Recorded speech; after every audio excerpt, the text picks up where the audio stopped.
ब्रह्मा, विष्णु और महेश, इन तीनों की जो देवियां हैं, ब्रह्माणी, लक्ष्मी और पार्वती। थोड़ा ध्यान लगाकर सुनना। हरतालिका तीज शिव महापुराण की कथा ही नहीं, आप जो तीज करते हो, हरियाली करो चाहे सातुड़ी करो, उस तीज की महत्वता क्या है, इस हिंगोली की शिव महापुराण की कथा में अपने को समझना है कि उसकी मूल तत्वता, उसकी महत्वता है क्या, उसका महत्व क्या है।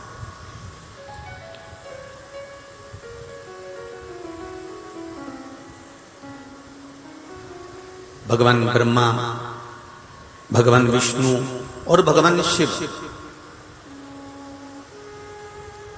इन तीनों की जो अर्धांगिनियां, ब्रह्माणी, लक्ष्मी और पार्वती,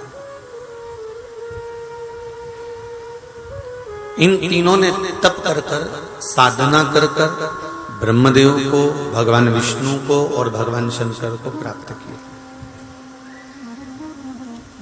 और तीनों ने प्राप्त कर कर तीनों देवताओं से वर मांगा कि वर हमको ऐसा दीजिए कि हमारे तप साधना का फल नारी को तीज के दिन प्राप्त हो जाए। अब देखिए जरा, एक ही व्रत से, एक ही उपवास से उसको संपूर्ण तप साधना का फल प्राप्त हो रहा, संपूर्ण तप साधना का फल उसको मिल रहा है, मात्र एक व्रत से। केवल एक व्रत कर रहे हैं और संपूर्ण तप साधना का फल उसको प्राप्त हो रहा है। ऐसा कोई व्रत, ऐसी कोई साधना, ऐसा कोई शंभो शरण पड़ी मांगो घड़ी रे घड़ी मुख काटो दया करी न दर्शन आपो शंभो शरण पड़ी मांगो घड़ी रे घड़ी दुख काटो दया करी न दर्शन आपो दया करी न दर्शन आपो।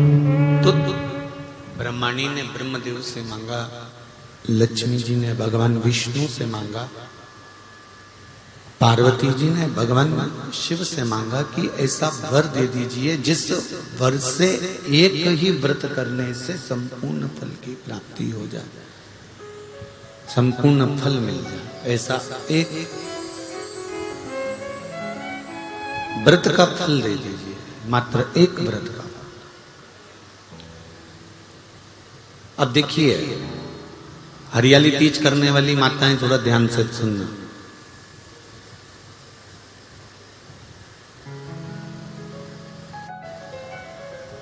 हरियाली तीज जब माताएं करती हैं तो एक हरियाली तीज, एक गणगौर की तीज,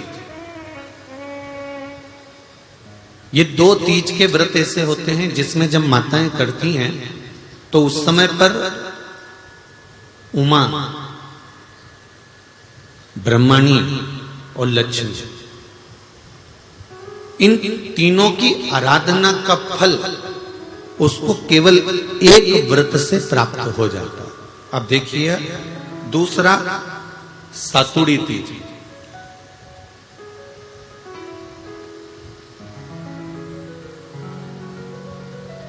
इसमें उमा और महेश्वर, उमा और महेश, ब्रह्माणी और लक्ष्मी, इन चार के व्रत तप का फल एक साथ सातुड़ी तीज के दिन प्राप्त हो जाता। अब आती है हरतालिका तीज। आप लोग करते हो हरतालिका? यहाँ लोग करते कि नहीं करते? करते हैं यहाँ पे हरतालिका? कौन कौन करता है? जरा हाथ उठाओ तो जरा।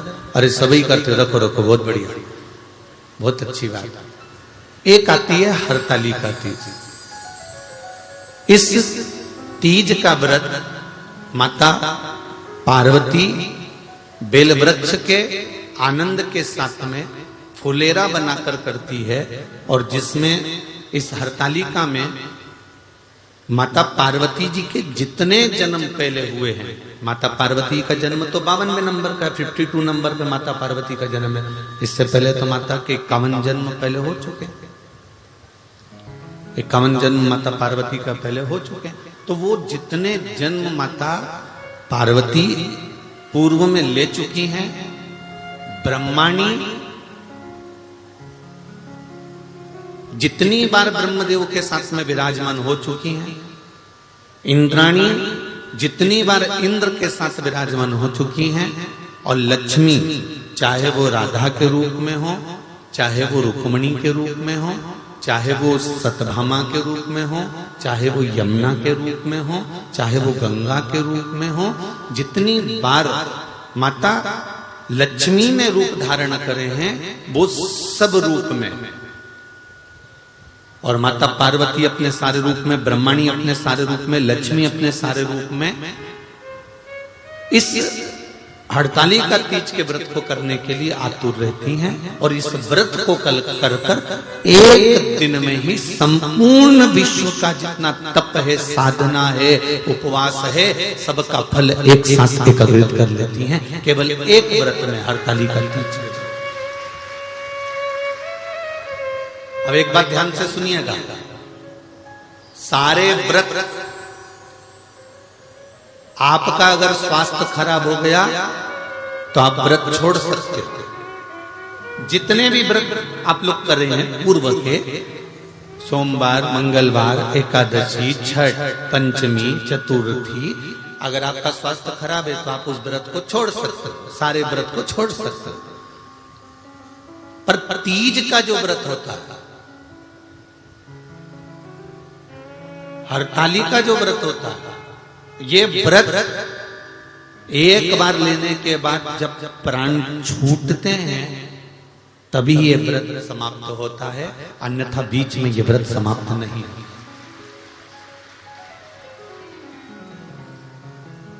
ये व्रत समाप्त होता ही नहीं। अगर शरीर से नहीं बनता कि अब हमारी अवस्था हो गई, अब शरीर से नहीं बन रहा है, तो भले एक पहर की पूजन कर कर, एक पहर का नियम धारण कर कर, एक पहर का स्मरण कर कर, एक पहर का पूजन कर धारण करो, और उसके बाद में भले आप थोड़ा सा जो भी आपको लेना है वो कर लो, पर इस व्रत को करना ही पड़ता है। इस व्रत का नियम ही यही है। इस व्रत की